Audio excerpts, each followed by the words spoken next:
Glória a Deus, glória a Deus, aleluia, louvado seja o nome de Jesus, glória a Deus, amém.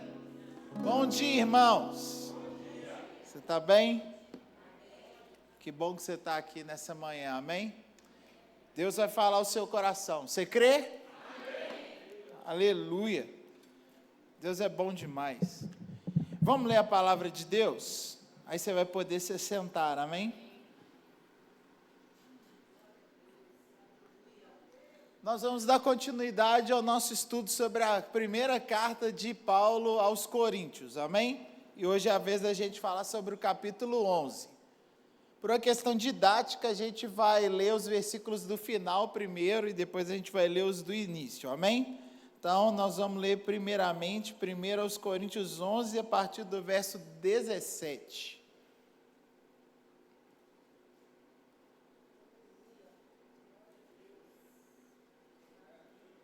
Glória a Deus. Quem pode dar um glória a Deus? Bem alto aí. Amém. Aleluia.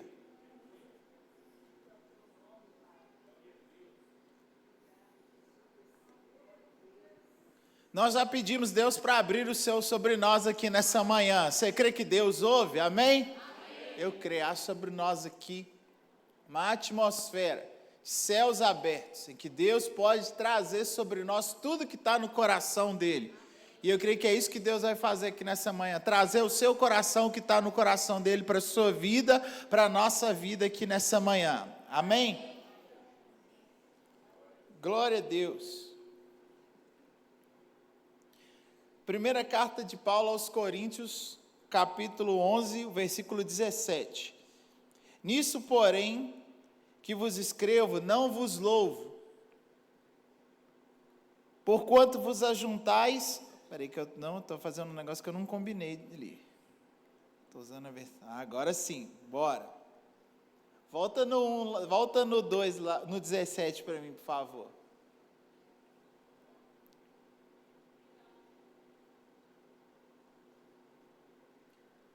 Boa, vamos lá. 11, 17. Entretanto, ao dar a vocês as instruções seguintes, não os elogio, porque vocês não se reúnem para melhor, mas para pior.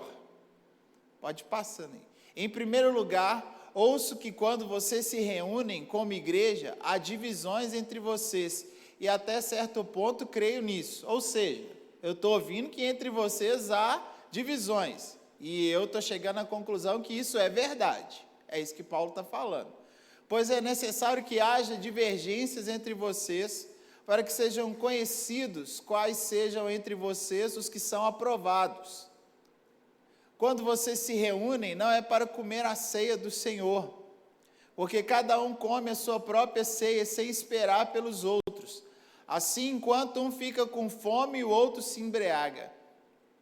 Será que vocês não têm casa onde comer e beber? Ou desprezam a igreja de Deus e humilham os que nada têm? Que direi a vocês? Eu os elogiarei por isso? Certamente que não. Porque eu recebi do Senhor o que também transmiti a vocês, que o Senhor Jesus, na noite em que foi traído, pegou o pão, deu graças, partiu e disse: esse é o meu corpo dado em favor de vocês. Façam isso em memória de mim. Da mesma forma, depois de ter comido o pão, ele pegou o cálice e disse: este cálice é a nova aliança no meu sangue. Façam isso sempre que o receberem em memória de mim. Porque sempre que comerem desse pão e beberem desse cálice, vocês anunciam a morte do Senhor até que ele venha. Portanto, todo aquele que come o pão ou beber o cálice do Senhor de modo indigno, será culpado de pecar contra o corpo e o sangue do Senhor. Examine cada um a si mesmo, e então coma do pão e beba do cálice. Pois quem come e bebe sem discernir o corpo do Senhor, come e bebe para o seu próprio juízo. Por isso há entre vocês muitos fracos e doentes e vários que já dormiram. Mas se examinássemos a nós mesmos, não receberíamos juízo. Contudo, sendo julgados pelo Senhor, somos disciplinados, para que não sejamos condenados com o mundo. Portanto, meus irmãos, quando vocês se reunirem para comer, esperem uns pelos outros. Se alguém estiver com fome coma em casa, para que quando vocês se reunirem, isso não resulte em juízo. Amém? Já a primeira coisa que você aprender aqui, né? Talvez a gente já leu esse texto tantas vezes, né? Da ceia, né? Uma coisa bonita assim. Esse texto da ceia do Senhor que a gente tradicionalmente lê, né? Paulo está esculachando a galera, né? Chamando a galera no canto, né? Vocês estão fazendo tudo errado, cara. Está tudo ruim aí no meio de vocês, vocês estão fazendo a coisa certa do jeito errado. Então, Paulo está chamando a atenção da igreja de Coríntios, assim, de uma forma severa, né? Diz para eles, quando vocês estão reunindo para ficar pior. Mas é para uma coisa boa, amém? Então, vamos orar. Senhor, nós te louvamos por essa manhã. Essa é a sua palavra, gloriosa, poderosa, transformadora. Ela vai até o fundo do nosso coração, até o nosso cerne, Pai, e transforma a nossa vida. Que assim seja para cada um de nós aqui nessa manhã e para a glória do Senhor. Em nome de Jesus, amém. Senta aí no seu lugar. Glória a Deus. Irmãos, hoje eu vou falar aqui. Ô, Rian, se você puder pôr um gravezinho aí na minha voz aí, mano. Senão fica muito estridente. Então, irmãos, nós vamos falar hoje sobre costumes e tradições, amém? Isso é uma coisa assim que a gente precisa ouvir sempre, né? Para que possamos estar sempre evoluindo. Louvar a Deus porque a Aline já falou de uma forma brilhante aqui sobre, acho que aquilo que Deus tem para nós aqui nessa manhã. Coisas novas, novidade, viver o novo, viver aquilo que nós fazemos de certo de uma maneira inovadora e que gere mais resultado. Então, a primeira coisa que acho que a gente precisa entender é que por que estamos falando sobre a carta de Paulo aos Coríntios, né? E já estamos falando disso há alguns domingos. E tudo tem um objetivo, tudo tem uma razão. A igreja de Coríntios a igreja da cidade de Corinto era uma boa igreja, uma igreja relevante, uma igreja grande, uma igreja numa cidade importante, e que por isso ela tinha um grande potencial. Você vai ver o pastor Tiago pregando à noite, eles não eram uma igreja sem o Espírito Santo, eles eram uma igreja que tinha o Espírito Santo. Eles tinham muitos dons, eles tinham os dons do Espírito atuando na vida deles, então eles eram uma boa igreja, em um local relevante, e por isso eles tinham um potencial de provocar grandes resultados. Eu acredito que aqui na nossa igreja nós somos da mesma maneira, eu quero que você diga amém para isso aí, amém? Nós somos uma boa igreja, em uma cidade relevante. Quantas igrejas relevantes Deus já levantou aqui em Belo Horizonte? Várias igrejas, vários movimentos de avivamento que Deus fez para o Brasil todo, começaram aqui nessa cidade, em Belo Horizonte. Então nós somos uma boa igreja, em uma cidade relevante. E o que Paulo está fazendo aqui nessa carta? Ele está fazendo ajustes. Ele está fazendo adaptações que precisam ser feitas e correções que eram muito importantes que fossem realizadas.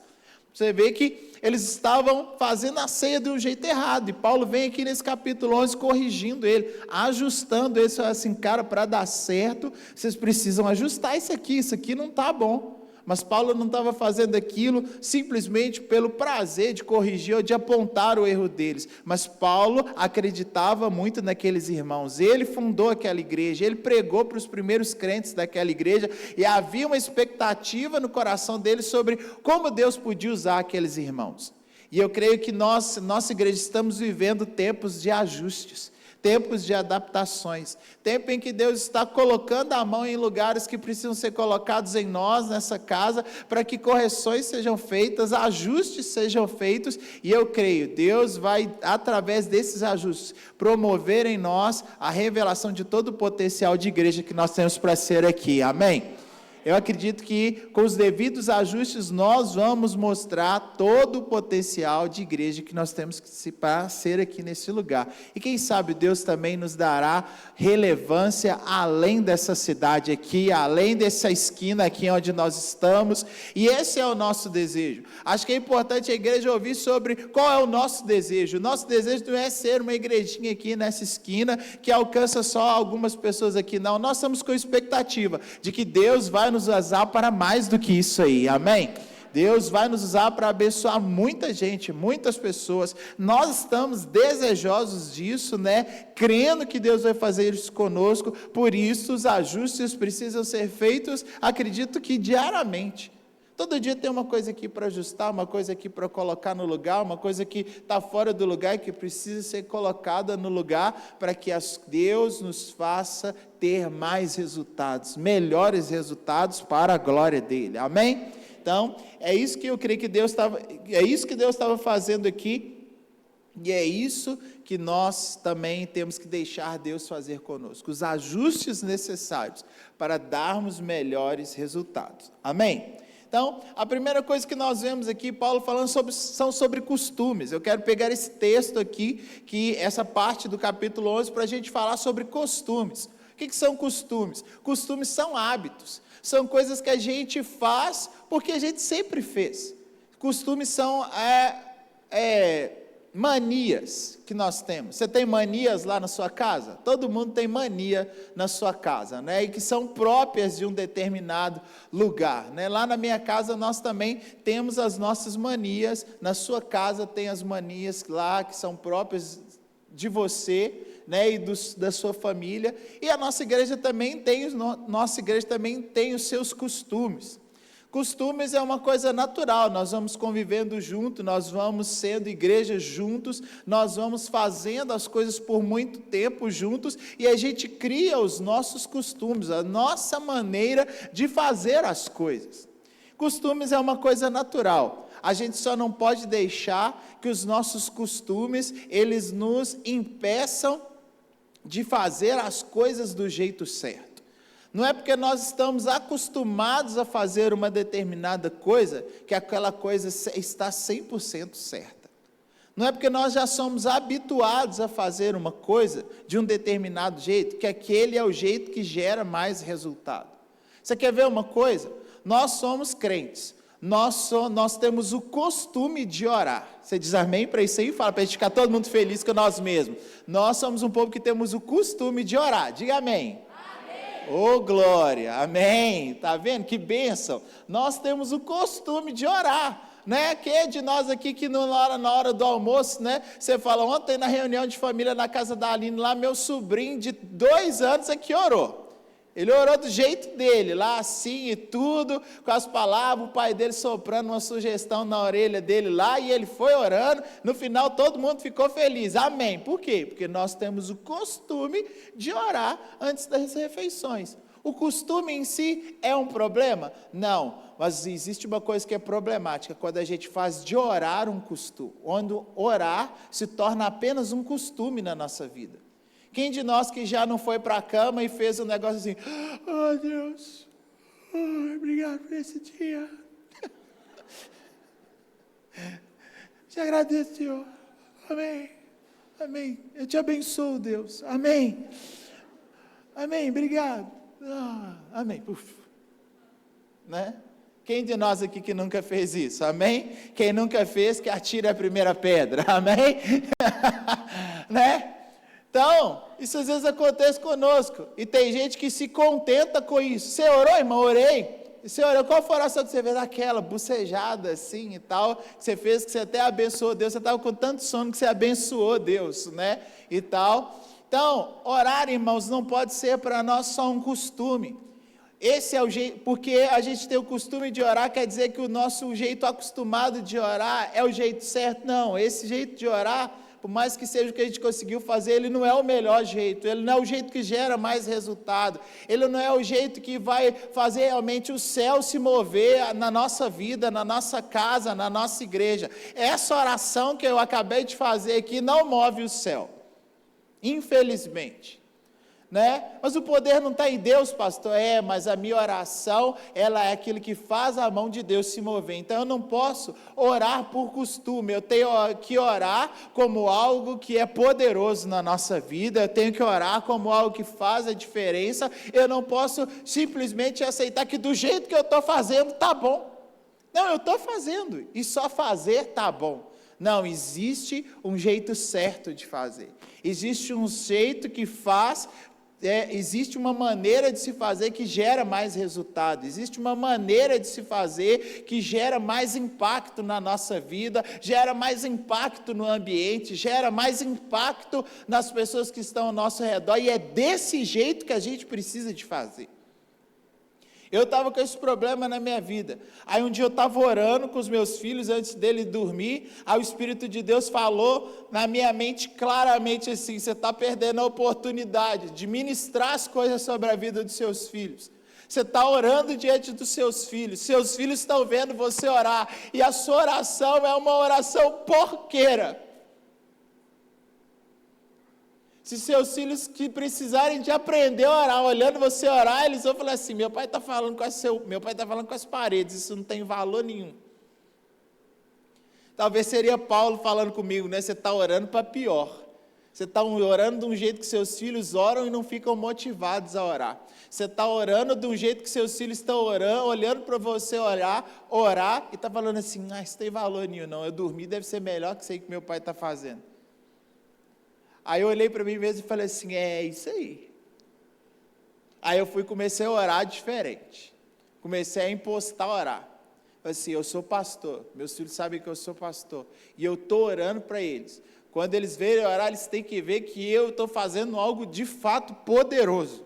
Eu estou fazendo algo de fato que está ainda além das paredes desse quarto aqui. Meus filhos têm que perceber que eu estou movendo o céu na terra através da minha oração. Aí eu comecei a orar de uma maneira poderosa, assim, e comecei a ministrar coisas grandiosas sobre a vida dos meus filhos. Comecei a pedir a Deus para encher eles do Espírito Santo, para fazer eles homens poderosos, homens relevantes, homens que têm unção, que têm graça, que têm poder, que têm virtude, que vão chegar na escola deles e que vão ser a referência. Eles não serão os piores, eles serão os melhores, eles serão aqueles que serão ouvidos, eles serão aqueles que vão governar. Aí depois do dia que eu comecei a deixar de só fazer algo por costume, e comecei a fazer do jeito certo, agora de vez em quando o Alexandre vai orando. Eu falei assim: meu Deus, eu vou dormir aqui, misericórdia. E ele vai orando, assim, eu falei assim: Senhor da glória, aleluia, louvado seja o nome de Jesus, vai orando, menina. Aí ele vai orando assim e tal, me mantém acordado, Deus, porque ele ainda tem muita coisa para orar ainda e tal. Aí vai orando assim, fala assim, aí quando ele fala amém, eu falo: graças a Deus, aleluia. Irmãos, existe o jeito certo de fazer, e o jeito certo de fazer não é fazer só por costume, porque a gente é obrigado a fazer, porque a gente está fazendo do jeito que a gente sempre fez. Não, tem um jeito melhor de fazer. Você pode dizer isso para o seu irmão e diga: tem um jeito melhor de fazer, tem um jeito certo de fazer. E a gente não pode só fazer, está vendo? Costume é uma coisa natural, mas às vezes um costume é uma coisa que nos atrapalha. O costume, nos acostumarmos a fazer as coisas simplesmente porque tem que fazer, é algo que pode nos prejudicar. Não, é a mesma coisa de tudo, esse exemplo que eu dei aqui é a mesma coisa que ler a Bíblia, é a mesma coisa que o cantar. Uma coisa é a gente adorar, outra coisa é a gente só cantar. Imagina se o Otávio estivesse cantando aqui: que os céus fechados se abram. Nossa, ele está cantando desanimado. A gente gosta que ele canta animado, não é verdade? Que os céus fechados se abram. Eu falo: não, o céu vai abrir hoje aqui mesmo. Acho que a gente vai subir hoje mesmo. Aleluia, glória a Deus. E você vai fazendo isso aí também, e a gente vai promovendo o ambiente de adoração aqui na nossa igreja. A gente às vezes vem para a igreja, mas a gente não pode, como a Fabrícia disse aqui no início aqui, não pode ser só por fazer, não pode ser só porque é a nossa obrigação. Eu não posso vir aqui simplesmente porque é o meu hábito, ou muita gente é que faz: não, se eu não for na igreja hoje, Deus vai amaldiçoar a minha semana. Você abriu o texto na Bíblia, está escrito que porque você deixou de vir na igreja, Deus amaldiçoou a sua semana. E eu reverto o que eu estou falando aqui, eu mudo o que eu estou falando aqui, mas não tem lugar nenhum da Bíblia escrito que Deus vai fazer isso. Mas se você veio na igreja para a sua semana não ser amaldiçoada, você veio aqui com a motivação errada. Não pode chegar amanhã, seu pneu furar, e você fala assim: está vendo? É porque eu não fui na igreja. Não, irmão, Deus não faz isso com você, não. Deus tem muita coisa boa para fazer nesse mundo, para ficar fazendo seu pneu furar, porque você não veio na igreja. Misericórdia. E você, então, pastor, você está falando para a gente ficar em casa? Não, não estou falando para você ficar em casa, eu estou falando para você não fazer as coisas simplesmente por mero costume. Eu estou falando para você fazer as coisas com intenção, com motivação, com alegria, com satisfação, e acreditando que você fazer algo para Deus vai gerar resultados poderosos na sua vida. Aleluia! Aleluia! Nós vamos vir na igreja, sim, e Deus vai mudar a minha história. Hoje eu vou chegar lá, Deus vai usar os irmãos do louvor, vai usar a palavra, eu vou sair daquela igreja outra pessoa, eu vou sair de lá com outra motivação, eu vou chegar lá, Deus vai usar a minha vida, eu vou orar por alguém e essa pessoa vai ser abençoada, eu vou encontrar com alguém lá dentro daquela igreja, Deus vai usar a minha vida, eu vou dizer algo para ela e falar assim, essa é a palavra que eu precisava de ouvir hoje. Aleluia! Então você está percebendo? Costumes em si são coisas ruins? Não, que se não tomar banho seria uma coisa prejudicial, não é não? Outro dia, na semana passada, no culto dos jovens aqui, eu reforcei o costume de tomar banho. Toma banho, gente, né? Passa desodorante mesmo e tal, não perca esse costume não e tal, é importante e tudo. Porque a galerinha adolescente às vezes tem uma dificuldade com essas coisas, né? E tal, assim, eles estão aprendendo. Então, tem costumes que a gente tem que reforçar. Então, o problema do costume é que a gente perde a capacidade de avaliar os efeitos do que a gente está fazendo, do que a gente sempre fez, e é o que está escrito aqui, fazer a ceia do Senhor é errado, sim ou não? Não. Fazer a ceia do Senhor é ordenança de Jesus? Sim. Tem que ser feito? Sim. Mas como está sendo feito? E Paulo vem falando que, irmãos, vocês estão fazendo a coisa certa, do jeito errado. O que a igreja de Corinto estava fazendo? Antes de participar do pão e do vinho, eles tinham o hábito de comer junto. Mas o que acontecia? Os irmãos ricos se juntavam num canto, comia, tinha um tanto de comida boa, e do outro lado da igreja ficavam os irmãos pobres, e ficavam olhando os ricos comer assim, ó, e às vezes passando fome. Aí Paulo vem sentando a bastãozada, fala assim, vocês estão tudo aí se regalando aí, enquanto os pobres estão lá sem comer, vocês acham que está certo? Vocês querem que eu elogie vocês por causa disso? Não, vocês estão fazendo do jeito errado. Esse costume que vocês adquiriram para vocês mesmos aí, está errado, não é assim que faz, não foi assim que Jesus queria que fizesse, está errado do jeito que vocês estão fazendo, muda o jeito de fazer, porque esse costume que vocês adquiriram para vocês mesmos é um costume errado. Então, o que eu quero concluir aqui, o que eu quero trazer como aplicação disso aqui para a nossa vida? Reveja os costumes que você está fazendo na sua casa, reveja o seu costume de orar, reveja o seu costume de ler a Bíblia, que você está fazendo para melhor ou para pior? O que eu quero que você leve para a sua casa aqui nessa manhã é que tenha um jeito certo de fazer, tem um jeito que gera mais resultado ao se fazer, e nós não podemos nos conformar com o jeito errado de fazer, e ficarmos alegres assim, do jeito que você está fazendo está bom? Não, não está bom não, mas a gente está fazendo, né? E só porque a gente está fazendo já está excelente. Não, irmão, não está, esse pensamento ele é limitante. Imagina só seu filho virando para você e falando assim, você conversando com seu filho, e ele falando assim, você está estudando, menino? Assim, estou. Você está indo na escola, menino? Estou. E as suas notas como estão? Estão uma porcaria, mãe, mas o importante é que eu estou indo na escola, né? Você ia ficar feliz? Se isso acontecer lá em casa, as colunas da casa começam a balançar, assim, elas começam a tremer, se isso acontece lá em casa. Não basta estudar, tem que aprender. O dia que o César mais fica assim, meu menino de 9 anos, é o dia que eu sento do lado dele para ditar as respostas para ele. Aí eu falo assim, pai, como é que é isso aqui? Eu falei assim, isso aqui é assim, assim, assado. Ele pega e responde com 3 palavras. Eu falo assim, está errado, apaga e faz de novo. Aí eu começo a falar com ele assim, não, a sua resposta tem que ser completa, porque não é só responder, tem que responder e a professora tem que entender. Aí ele, não, pai, eu falo assim, não, apaga, escreve. Aí a resposta dele fica bonita, completa, fala, lê o que você escreveu. Aí ele lê, fala assim, não ficou bom? Ele é. Eu falo assim, pois é assim que tem que fazer, não basta só fazer, tem que fazer do jeito certo. Então, não é só orar, é orar fazendo o céu se abrir. Não é só cantar, é adorar, fazendo Deus receber a nossa adoração. Não é só ler a palavra, é ler a palavra e aprender e deixar Deus falar conosco. Não é só trazer um dinheiro na caixinha da igreja, é ofertar e mover o céu através da nossa generosidade. É abençoar a igreja, é tornar a igreja um lugar onde tem pão, como a Bíblia diz que ela tem que ter. Não é só ir na reunião da célula, mas aí na reunião da célula acreditando, esse é o jeito que nós temos de evangelizar hoje. Deus vai usar a minha vida, eu vou convidar alguém, essa pessoa vai ir para a célula, vai aceitar Jesus, e é assim que eu vou ajudar o céu a ficar um lugar mais povoado. Você diz amém? Aí na célula, assim, vou ir porque o pastor está mandando, porque senão você não for, eles vão brigar comigo. Irmão, tira essa igreja da sua cabeça. Eu, Tiago, Flávio, Aline, pastor Felício, não temos tempo para ficar te xingando. Não é nosso objetivo aqui. O que nós estamos, é o que a Aline acabou de falar para a gente aqui. Nós estamos dando a você a oportunidade de servir ao Senhor de toda a terra. Nós estamos te dando a oportunidade de ser participante do reino de Deus.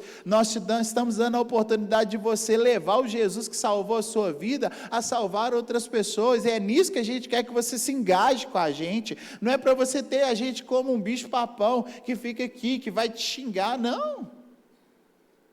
Quando a gente precisa, a gente usa a palavra de Deus para admoestar a igreja, mas nós não estamos aqui para ficar obrigando as pessoas a fazer as coisas que elas não querem fazer. Nós queremos te chamar para fazer junto com a gente. Nós queremos te chamar para fazer algo grande junto com a gente. Você topa? Vem, e nós vamos fazer algo poderoso aqui nesse lugar, nós vamos fazer algo grande aqui para a glória de Deus. Entendeu? Então não é só ir na reuniãozinha na casa do irmão, não, vamos ganhar gente para Jesus, vamos povoar o céu, vamos encher esse lugar de gente aqui para a gente discipular. Essa é a nossa motivação. Então não é ir na célula por costume, mas é fazer do jeito certo, não é fazer para ficar pior, é fazer para ficar melhor. Quem pode dar um glória a Deus aí? Então é isso. Então, não vamos fazer as coisas por costumes, e se tem costume errado no nosso meio, vamos mudar. O que a gente faz aqui, e que a gente já viu que está errado, e que a gente pode mudar? Vamos mudar, nós não vamos nos apegar. Os costumes bons, a gente faz melhor, mas tem costume que a gente faz como igreja, que é costume errado. Tem coisa que a gente faz que está errado, que não pode ser mais do jeito que é. A gente brinca com esse negócio, mas você vê, a gente quer ser uma igreja que recebe melhor os visitantes. Quem é da época aí do visitante, seja bem-vindo? Visitante, seja bem-vindo, sua presença é um prazer. Isso teve o seu valor? Teve, mas hoje em dia isso constrange o visitante, irmão. Imagina as pessoas olhando, essa pessoa vai... Nossa, eu não quero ser essa pessoa aí, não. Então, se a gente quer fazer, era um costume legal, teve o seu valor, teve, mas hoje em dia não é mais legal, não é mais bacana, e é por isso que a gente vai mudar. Enquanto isso teve o seu valor, amém, mas não tem mais, não ficou mais, não é mais legal, então a gente não vai fazer mais. Nós vamos fazer de um jeito melhor, inovador, de um jeito que as suas pessoas, a hora que você encontrar, imagina só que coisa boa, você chegar perto de uma pessoa, você encontrar com a pessoa no BH, no EPA ali, ela fala assim, não, aí ela fala assim, você é crente lá de Herdeiros, não é? Eu falei assim, sou. Eu falei assim, nossa menino, ontem eu fui lá na sua igreja, que bom que foi, que igreja boa, eu fui bem recebido, eu fui bem acolhido, eles me deram um presentinho, nossa, vocês tratam os visitantes tão bem assim, você não vai ir inchando assim, eu falei assim, essa é a minha igreja, é isso mesmo, né? Eu falei assim, eu sou dessa igreja aí mesmo, lá é minha igreja mesmo. Mas imagina só se aconteceu contando, nossa, mas eu fui lá na sua igreja lá ontem, misericórdia. Não quer voltar lá não, você não vai ficar triste? Pois é, então nós vamos, costumes bons nós vamos manter, e nós vamos melhorar, mas os costumes que não dão, que constrangem, os costumes que são ruins, nós vamos mudar, para quê? Para ver se nós ganhamos mais pessoas para Jesus, amém? Para ver se nós conseguimos ser uma igreja mais abençoadora aqui nesse lugar, e glória a Deus, acho que é isso, sabe? Então, não vamos fazer só por fazer, vamos fazer do jeito certo, e vamos mudar os costumes que nós temos, e que mais nos prejudicam do que nos atrapalham. Amém? É isso aí. Agora vamos ler aqui, para a gente falar de tradições, vamos ler aqui então a partir do verso 2. Coloca para mim lá, por favor, o versículo 2. Então, beleza, lê comigo, eu vou lendo e você acompanha. Eu elogio vocês por se lembrarem de mim em tudo e por se apegarem às tradições exatamente como eu as transmiti a vocês. Quero, porém, que entendam que o cabeça de todo homem é Cristo, o cabeça da esposa é o marido, e o cabeça de Cristo é Deus. Todo homem que ora ou profetiza com a cabeça coberta, desonra a própria cabeça. Mas toda mulher que ora ou profetiza com a cabeça descoberta, desonra a própria cabeça, pois é como se a tivesse raspada. Pois se a mulher não cobre a cabeça, deve também cortar o cabelo. Se, porém, é vergonhoso para a mulher ter o cabelo cortado ou raspado, ela deve cobrir a cabeça. O homem não deve cobrir a cabeça, visto que ele é imagem e glória de Deus, mas a mulher é a glória do homem. Pois o homem não veio da mulher, mas a mulher veio do homem. Além disso, o homem não foi criado por causa da mulher, mas a mulher por causa do homem. Por essa razão e por causa dos anjos, a mulher deve ter um sinal de autoridade sobre a cabeça. Todavia, no Senhor, a mulher não é independente do homem, nem o homem é independente da mulher. Foca nisso aí, volta no 11 lá para mim. Todavia, no Senhor, a mulher não é independente do homem, mas também o homem não é independente da mulher. Pode passar. Pois assim como a mulher proveio do homem, também o homem nasce da mulher. Mas todas as coisas provêm de Deus. Julguem entre vocês mesmos, é apropriado uma mulher orar a Deus com a cabeça descoberta? A própria natureza das coisas não ensina a vocês que é uma desonra para o homem ter cabelo comprido, mas que o cabelo comprido é uma glória para a mulher, pois o cabelo comprido foi dado à mulher como um manto. Mas se alguém quiser polemizar a esse respeito, nós não temos esse costume, nem as igrejas de Deus. Entretanto, ao dar a vocês as instruções seguintes, não os elogiem. Aí já mudou para o que a gente já leu. Amém? Então, irmãos, vamos falar aqui sobre essa questão de como essa instrução que Paulo estava falando. Algumas das mulheres da igreja de Corinto, elas estavam querendo estar dentro do templo com a cabeça sem fazer o uso do véu. Entretanto, o uso do véu para as mulheres era um costume, tanto dos judeus como das religiões daquela região ali, do Oriente Médio e da própria cultura grega. Toda cerimônia que a mulher estava dentro de um templo, ela devia trazer um véu sobre a sua face, e é assim até hoje, eles usam lá a burca, não é? Dentro da ideia religiosa, a mulher deve estar com a face coberta. E era um costume, uma tradição deles aqui. Entretanto, as mulheres, quando vieram daquela igreja de Corinto, falaram: não, mas agora a gente é crente, né? Não é assim que a gente fala? Agora a gente é crente, agora a gente não precisa mais usar o véu. E aquilo estava trazendo confusão com eles. Por quê? Porque o véu era uma tradição importante para eles e para toda aquela região ali. Então, e qual que era o problema? Vamos focar no problema. O problema é que andar com a cabeça descoberta, ou ter a cabeça raspada, naquela época, naquela cidade e naquele contexto, era uma tradição das prostitutas. Quem entendeu, diga amém.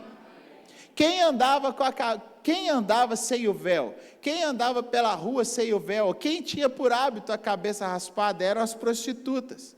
Então, por que Paulo vai instruir o pessoal aqui? Não, mantenha o véu, usa o véu. Por quê? Porque no nosso contexto aqui, dentro da nossa ideia de sociedade aqui, não usar o véu vai mais prejudicar vocês do que beneficiar.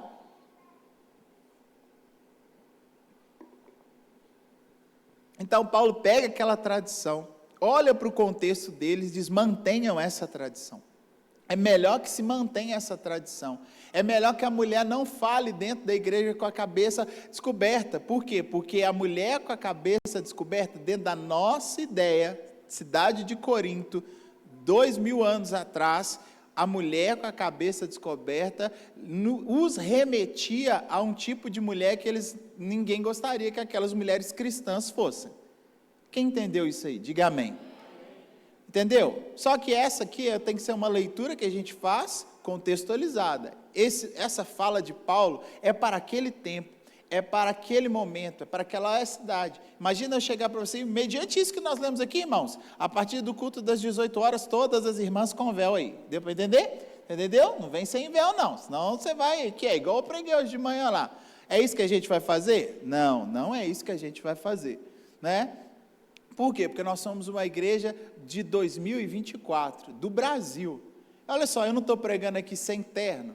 Até pouco tempo atrás, o pastor que não usava terno, nem era pastor, a gente nem devia ouvir ele, né? Não, eu falei assim, pastor, sem terno, sem gravata, lá, ele está de camisa, de malha.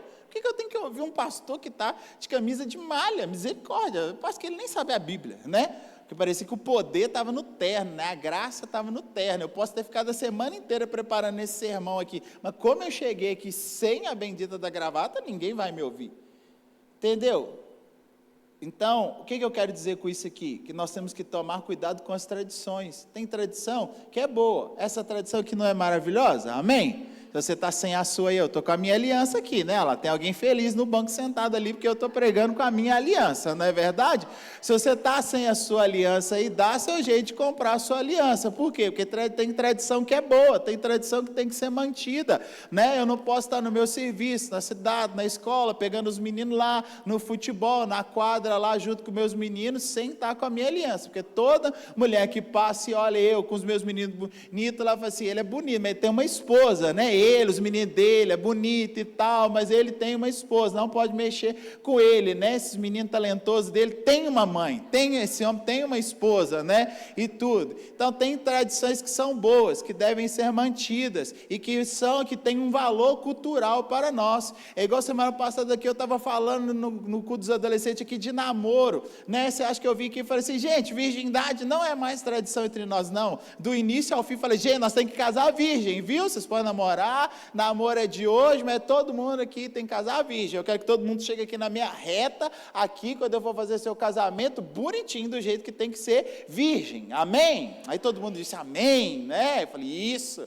grava aí. E ainda falei com os meninos, vocês acham que a gente não sabe do jeito que é lá no mundo? Não, mas nós não queremos o jeito do mundo, nós queremos o jeito que a palavra de Deus diz que a gente tem que ser, amém?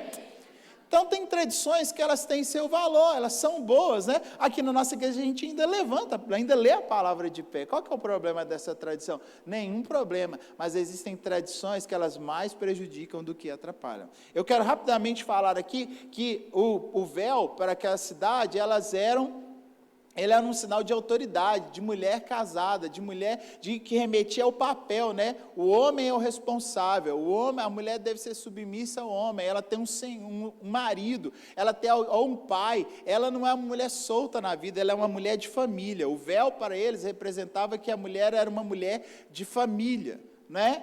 Então essa questão do véu, para nós podemos transportar para nós hoje aqui, como essa ideia dos papéis, né?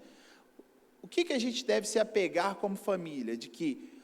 Dentro dessa questão da mulher, aí o texto fala que a mulher é a glória do homem, vamos transportar isso para hoje em dia aqui, vamos falar de papéis, né? O homem é o cabeça da casa? Sim, mas é para ele ser maior que a mulher, para ele humilhar a mulher, para ele, né, oprimir a mulher? Não, é para que ele seja o provedor, é para que ele seja o protetor, é para que ele seja o responsável, né?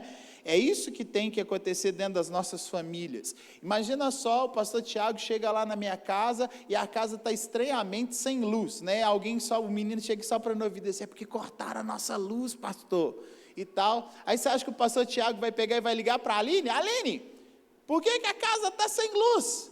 Não, a Aline não é responsável por isso. Ele vai pegar o celular e vai me achar, e vai me caçar. Ele vai ligar, se eu não estiver lá, ele vai me caçar. Vai aqui. Osmário, eu cheguei na sua casa, e a sua casa está sem luz, você não acha que isso é vergonhoso, não? Eu falei assim, e eu vou ter que me explicar. Então, toda família, ela tem papéis, e o papel do homem, agora falando para nós homens dessa casa aqui, né? O homem, ele tem que ser o responsável.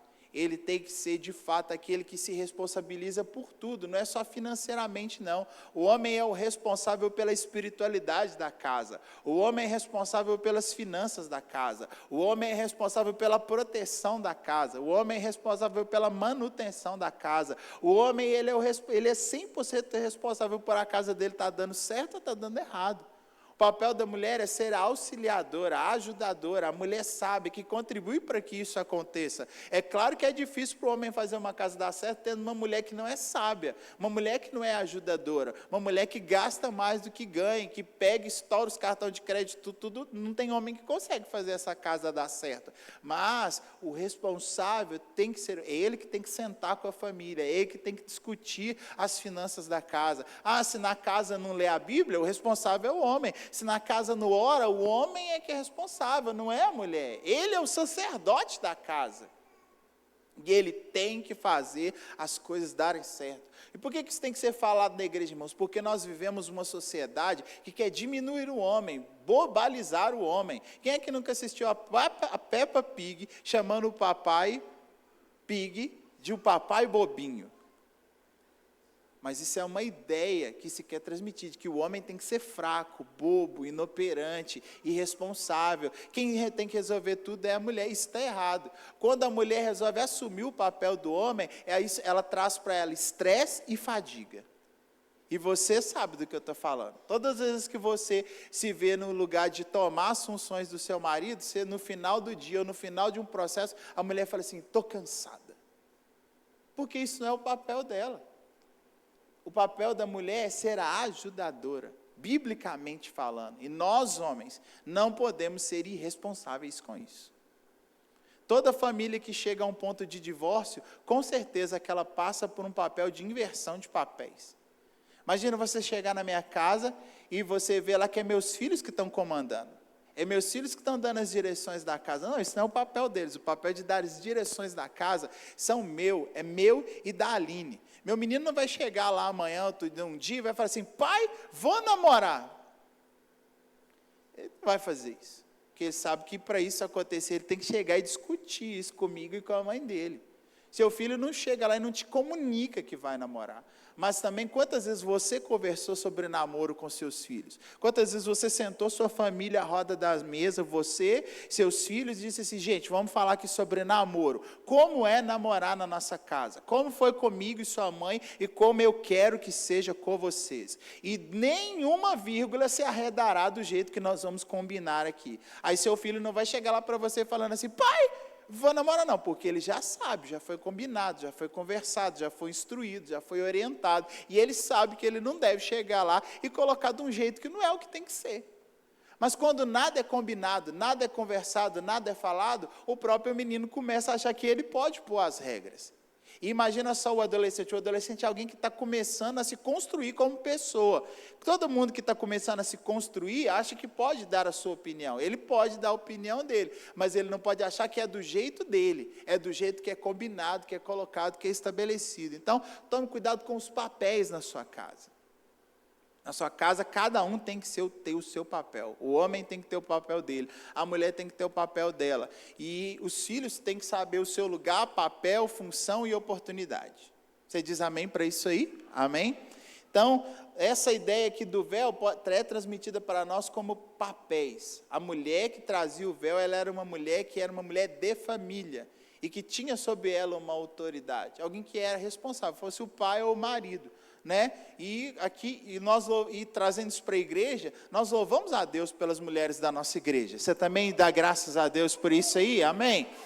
Louva a Deus. As mulheres da nossa igreja são obedientes. Nós somos uma igreja do século 21, nós somos uma igreja de hoje. Imagina só se só tivesse falado homem aqui desde que esse curso começou e você soubesse que é porque mulheres não falam nessa igreja. Não, isso não acontece aqui.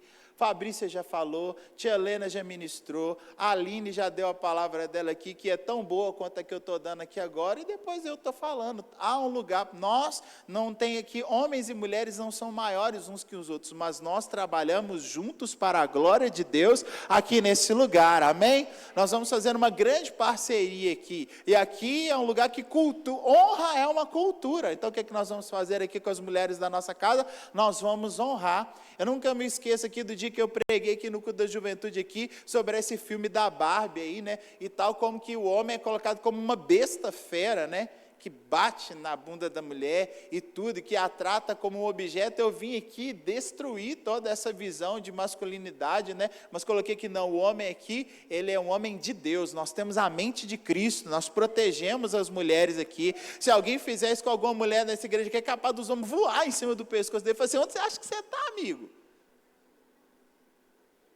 Não, aqui nós honramos as mulheres, nós protegemos as mulheres, nós valorizamos as mulheres, nós honramos aqui as mulheres que Deus nos dá aqui, mas nós sempre vamos ensinar que dentro de um contexto familiar tem os seus papéis. Amém? E glória a Deus por isso. E para concluir a minha ministração aqui, eu quero falar que renovar é algo vital. Amém? Renovar não é modinha, renovar é vital. E para isso eu quero ler 3 textos com você. O primeiro texto que eu quero ler é o que nós conhecemos, Romanos 12, 2.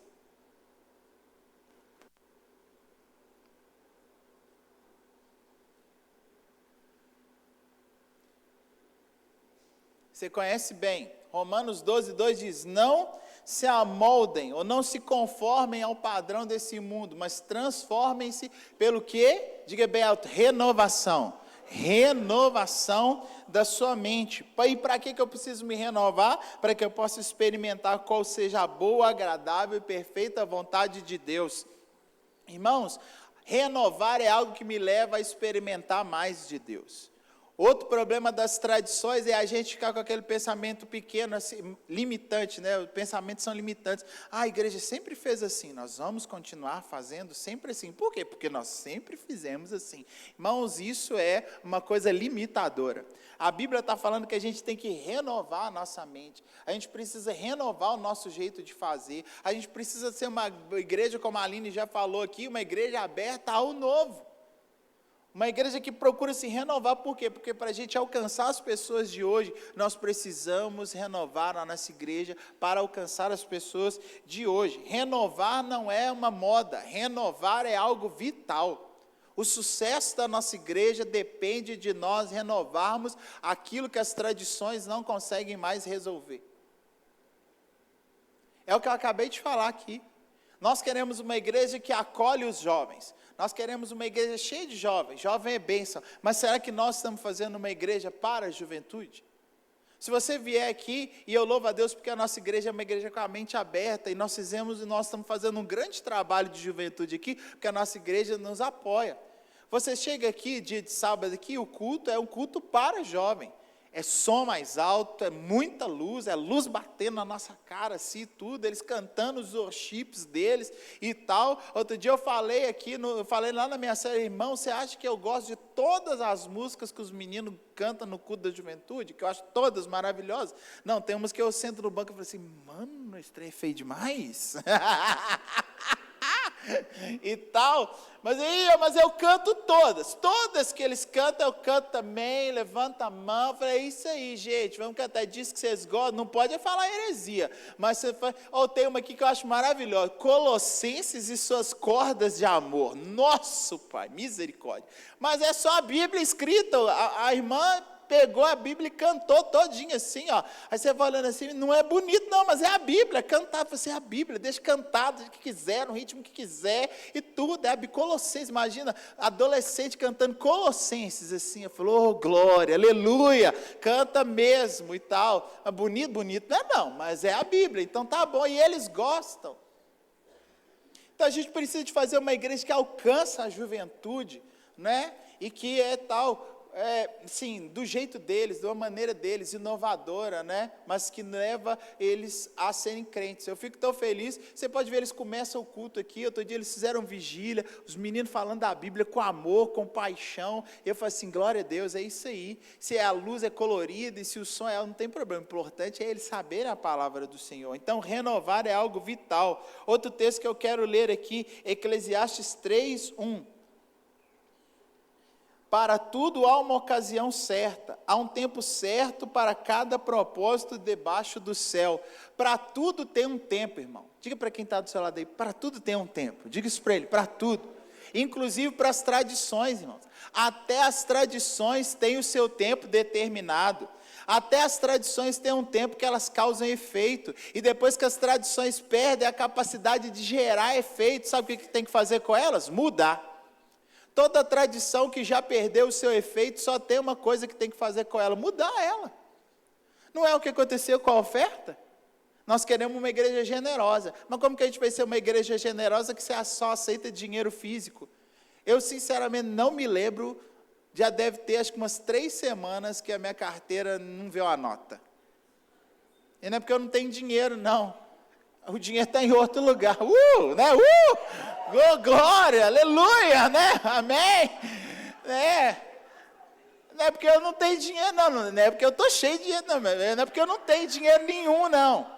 Né? Mas é porque o dinheiro está no banco, irmão, tudo você paga com o celular, você encosta o celular, se o celular paga, você encosta o cartão paga, ninguém anda com dinheiro mais não, assim, não é que ter dinheiro é um problema, quem gosta de ter dinheiro que tenha, não tem problema nenhum, eu gosto de ter dinheiro na carteira, pastor, amém, irmão, Deus abençoe a sua vida, segue essa tradição, não tem problema nenhum, mas nós vivemos um povo que eles pagam tudo com o celular.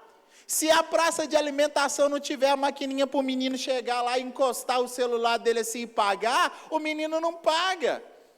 Então a gente tem que ter esses negócios, irmão.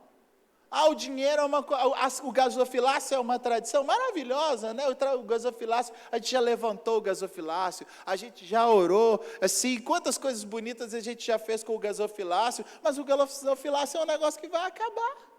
Porque ele é um problema? Não, porque hoje em dia as coisas mudaram. Então, até para as tradições tem um tempo. Né? Eu estou pregando aqui, lendo a Bíblia no celular aqui. Qual que é o problema? No celular que eu escolho a versão que eu quero, muda a versão, eu quero essa versão. Combino com a menina da mídia lá, eu quero essa versão. E falou, amiga, aí ela pega e bota a versão que eu quero, eu uso o negócio aqui do jeito que abençoa mais a sua vida. Então você, esse pastor que não prega com a Bíblia... Bem, irmão, misericórdia, eu não posso estar lendo o livro do Paulo Coelho aqui para você, eu estou lendo a Bíblia, se eu estou lendo a Bíblia no celular, no papel, no cartaz, o importante é que eu estou lendo a Bíblia, a nossa cabeça tem que abrir, até para as tradições tem um tempo, até as tradições, elas geram impacto até um determinado momento, depois que ela mudou, ela não gera mais resultado, se eu não mudar, eu estou querendo fracassar. E o texto que Deus mais falou comigo nessa pregação toda aqui, Hebreus 1, versículos 1 e 2. Hebreus 1, versículos 1 e 2. Há muito tempo, Deus falou muitas vezes e de várias maneiras aos nossos antepassados, por meio dos profetas, mas nesses últimos dias, falou-nos por meio do Filho, a quem constitui herdeiro de todas as coisas, e por meio de quem fez o universo.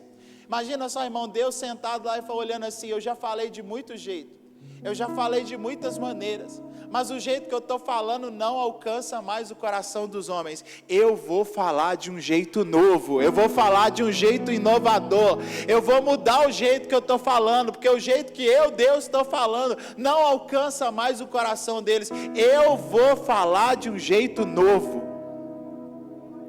Aleluia! Imagina só, irmão, Deus sentado e tendo aquela frustraçãozinha ruim assim, o jeito que eu estou fazendo não resolve mais. Mas Deus levantando a cabeça e falando assim, mas eu vou fazer de um jeito novo, e o jeito que eu vou fazer agora vai dar certo. Aleluia! Deus fez isso. Deus teve que se voltar para si próprio e dizer, do jeito que eu estou fazendo não resolve mais. E sabe qual que é a conclusão que a gente chega disso? Era o mesmo Deus, a mesma mensagem, mas de um jeito novo. Aleluia! A gente precisa de ser essa igreja, irmãos, que fala do mesmo Deus, que prega a mesma mensagem, mas que fala de um jeito novo, um jeito inovador, um jeito que alcança as pessoas, um jeito que gera mais resultado. Do que adianta a gente ficar pregando a Bíblia do jeito que não alcança mais as pessoas? Do que adianta a gente ficar sendo a igreja de Jesus que não alcança mais o coração das pessoas? A gente precisa ser a igreja de Jesus que alcança as pessoas de hoje, que alcança as pessoas que a gente convive hoje, que alcança o idoso de hoje, a mulher de hoje, o marido de hoje, o jovem de hoje, o adolescente de hoje, porque nós somos a igreja de hoje.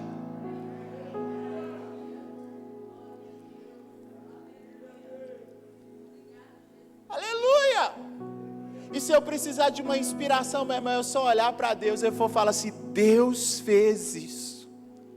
Eu não preciso ter medo de mudar. Eu não preciso ter medo de inovar. Eu não preciso ter medo de mudar do jeito que eu sempre fiz, porque Deus resolveu mudar. Deus encontrou um jeito melhor de fazer. Jesus, eu falei de muitas maneiras, eu falei de muitas, mas agora eu vou falar através do Filho. E através do Filho, sabe quem foi alcançado? Eu, você e essa pessoa que está sentada aí do seu lado aí, ó. Quando Deus resolveu inovar, nós todos fomos alcançados. Quando Deus resolveu inovar, nós fomos salvos. Só porque Deus quis inovar. Só porque Deus resolveu que Ele não precisava se apegar às suas tradições. Deus inovou, e quando Deus inovou, eu fui salvo.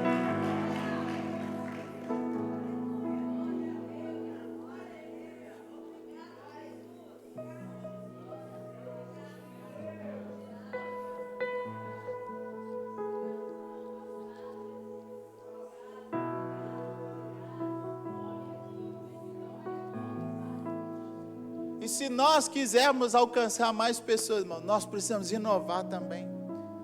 Nós precisamos de nos desapegar, nós precisamos sentar e olhar cada uma das nossas tradições e falar assim: essa aqui é boa, essa aqui fica, essa aqui não resolve mais, essa aqui tem que ser mudada. E a gente tem que conversar, falar: pastor Tiago, essa aqui, essa tradição aqui, ela gostava muito dela, mas como ela não resolve mais, vamos mudar?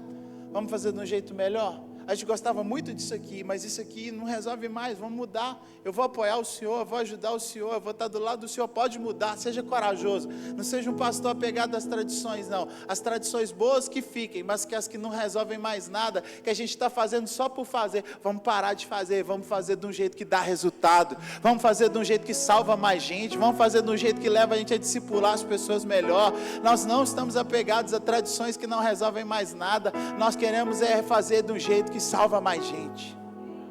É essa igreja que a gente precisa de ser, irmão, porque Deus fez isso. Louvado seja o nome de Jesus. Costumes e tradições são bons, mas às vezes precisam ser revistos. Igrejas que não reavaliam as suas tradições, igrejas tradicionais estão perdendo as pessoas, estão perdendo seus jovens, não alcançam as suas crianças, porque eles escolheram se apegar às suas tradições. Mas tem igreja aí se inovando, tem igreja renovando, tem igreja vivendo o novo de Deus, e eles estão salvando muita gente. E eu não estou falando que a gente quer ser uma igreja que vai fazer de tudo, só para ser uma igreja lotada, não, nós queremos fazer de um jeito que discipule melhor as pessoas. A gente não pode ser apegado aos números, mas a gente também não pode ter medo dos números.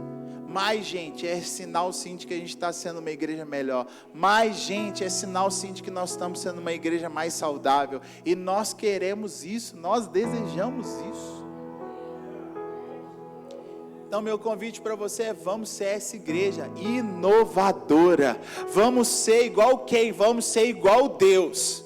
Quando alguém perguntar para você se a sua igreja como é, minha igreja é uma igreja inovadora. Por quê? Porque Deus é inovador. Para me salvar, Ele resolveu inovar. Para me salvar, Ele resolveu fazer do jeito novo. Para me salvar, Ele resolveu mudar a estratégia. Para me salvar, Ele resolveu fazer do jeito que Ele nunca tinha feito. Então a gente é igual Ele. Ele é inovador e a gente é inovador também.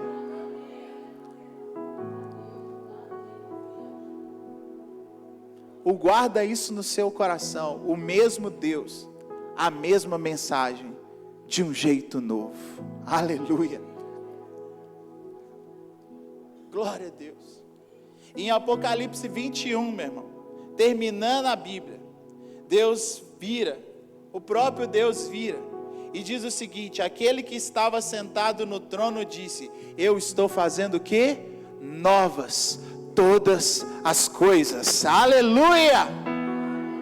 Deus gosta de fazer coisas novas. O nosso Deus é um Deus que faz novas. Quando é preciso, Ele faz novo todas as coisas. Tira da sua cabeça aquele Deus velho, barbudo, ultrapassado. Deus é inovador e Deus gosta de fazer coisas novas. Um dia uma pessoa veio perguntar para mim que cor que era a parede da minha igreja. Eu falei assim, será que ele é arquiteto, né? Designer de interiores assim e tal? Eu falei assim, mano, se a única coisa que você quer saber da minha igreja é a cor da minha parede, você não quer saber nada da minha igreja. A minha igreja pode ter a igreja com as paredes rosa de bolinha amarela, isso não diz nada sobre a minha igreja. A minha igreja é o jeito que eu discipulo. Senta aqui comigo, com a minha equipe de jovens, para você saber como que a gente discipula os jovens, como é que a gente discipula os adolescentes, como que a gente pega uma menina que não sabia nem vestir e faz dela uma menina que prega aqui no altar da igreja. É isso que você tem que saber. Eu estava chegando aqui agora, a Dani falou comigo assim, pastor, na célula de semana passada a menina aceitou Jesus, ninguém na igreja, na família da menina é crente, agora só ela que é crente. Eu falei, amém, glória a Deus. É isso que as pessoas têm que saber sobre a nossa igreja, como nós estamos fazendo para salvar mais gente. Não vamos ser designers de interiores, vamos ser crente, vamos ser homens e mulheres de Deus, vamos pregar o evangelho, vamos salvar a gente para Jesus. É para isso que nós salvou. Se a igreja está com os bancos assim, assado, de um jeito ou de outro, isso é estratégia de quem está pensando. Vamos ser um povo que ganha e que cuida de pessoas. Você diz amém para isso aí?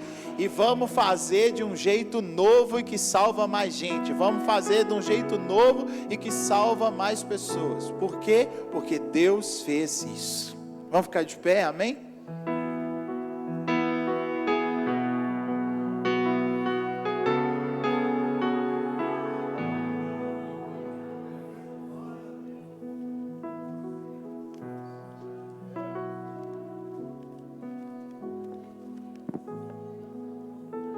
Você está animado? Amém? A gente está animado, irmão, a fazer uma igreja boa aqui nesse lugar. E como eu ouvi o pastor Carlito Paz um dia falando, nós não queremos só fazer uma igreja boa, nós queremos fazer uma igreja excelente aqui, né? Nós não nos conformamos em ser bons, nós queremos ser excelentes. A excelência honra os céus e abençoa as pessoas. Você pode dar a mão para esse irmão que está do seu lado aí? Para a gente orar junto como igreja, falar, Senhor, nos faça ser uma igreja melhor. Nós não queremos ser uma igreja conformada, assentada sobre tradições que não resolvem mais nada. Nós queremos ser uma igreja excelente, uma igreja inovadora, uma igreja que está ganhando mais pessoas, uma igreja criativa, uma igreja que está ouvindo o Senhor falar todo dia. Deus está falando com a gente e a gente está pensando coisa nova. É o Espírito de Deus que gera criatividade em nós. É o Espírito de Deus que traz grandes ideias à nossa mente. O Espírito de Deus ilumina a nossa mente e a gente consegue pensar o que ninguém nunca pensou. O Espírito de Deus fala conosco e a gente gera coisas novas. O Espírito de Deus fala com a gente e a gente gera coisas transformadoras para esse tempo.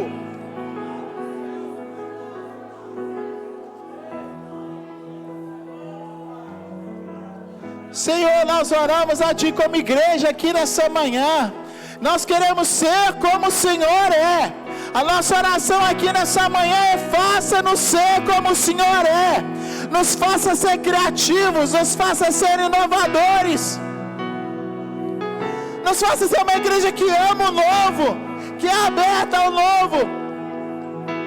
Deus, nós queremos sentar e olhar as nossas tradições, as que são boas, que o Senhor nos leve a manter, mas as que não resolvem mais nada, não trazem mais resultado, não alcançam mais o coração das pessoas, essa nós queremos abrir mão, para aquilo para o novo que o Senhor quer trazer, o novo que o Senhor pode fazer, o novo que o Senhor vai realizar aqui no nosso meio. Eu oro, Espírito Santo, e diga ao Senhor: vem sobre nós aqui nessa manhã, vem sobre essa igreja nessa manhã, Espírito Santo, e nos faça ser uma igreja criativa, uma igreja inovadora. Abra a nossa mente, gere grandes ideias no nosso coração, nos dá estratégias novas, nos dá estratégias, ó Deus, que vão alcançar mais gente. Nos faça pregar o evangelho aqui do jeito que será irresistível. Nós queremos pregar o evangelho aqui de uma maneira irresistível. O pecador vai ouvir e vai dizer: eu quero esse Jesus que vocês estão pregando.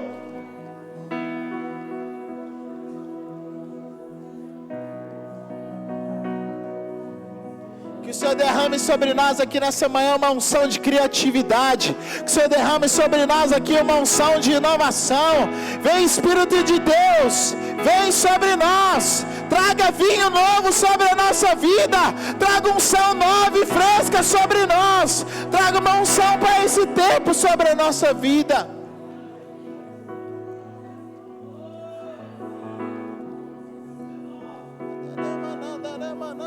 Aleluia! E nós não seremos uma igreja conformada. Nós não seremos uma igreja conformada aqui nesse lugar. Nós seremos uma igreja ambiciosa. Uma igreja que quer mais, que deseja mais, que anseia por mais.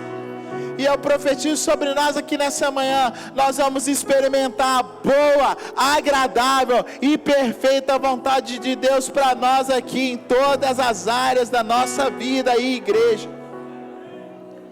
Abençoa as nossas famílias. Deus, restaura os papéis dentro da nossa casa. Restaura a autoridade dos homens dentro das famílias, da nossa igreja. Restaura o sacerdócio dentro das nossas casas. Se o mundo quer, ó Deus, diminuir os homens, nós queremos aqui, Deus, fortalecer os homens dessa casa, para que eles sejam os sacerdotes, os profetas, os provedores. E vamos honrar as mulheres, Pai. Se o mundo desonra as mulheres, aqui será o lugar onde as mulheres são honradas, protegidas, valorizadas.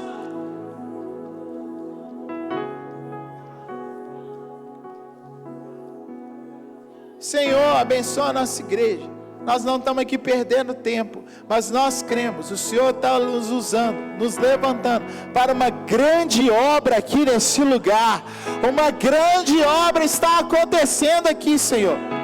E esse lugar será uma porta para a salvação de muitas e muitas pessoas. Para a glória do Senhor. Nos leva para casa, nos dá um domingo abençoado, abençoa o nosso almoço, nos faça sentar à mesa como família e ter um domingo abençoado. Abençoa a nossa semana. Eu profetizo para que seja uma semana de portas abertas, uma semana vitoriosa, de conquistas, uma semana que o Senhor vai usar a nossa vida para ganhar alguém para Jesus. Obrigado por essa manhã, Pai. Nós estamos saindo daqui renovados, com um ânimo novo, para ser como o Senhor é.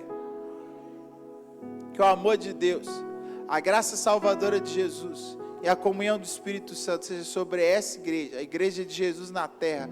E também oramos para que haja paz em Jerusalém.